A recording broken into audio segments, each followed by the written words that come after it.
নমস্কার, আপনাদের প্রত্যেককে ইংলিশ টিউশনে সুস্বাগতম।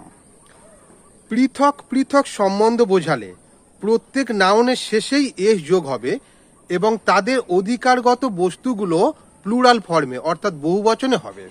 যেমন রবীন্দ্রনাথ এবং সত্যেন্দ্রনাথের কবিতাগুলো একত্রে রাখো।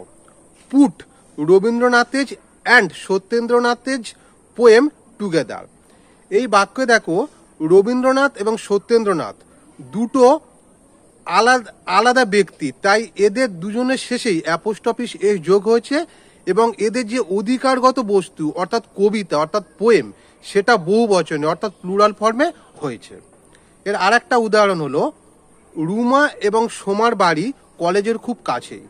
রুমাজ and Soma's houses stand very close to the college. এখানেও রুমা এবং সোমা দুটো আলাদা ব্যক্তি, তাই এদের শেষে এস যোগ হয়েছে এবং এদের যে অধিকারগত বস্তু অর্থাৎ হাউস বাড়ি এটা বহু বচনে হয়েছে অর্থাৎ প্লুরাল ফর্মে হয়েছে। ধন্যবাদ।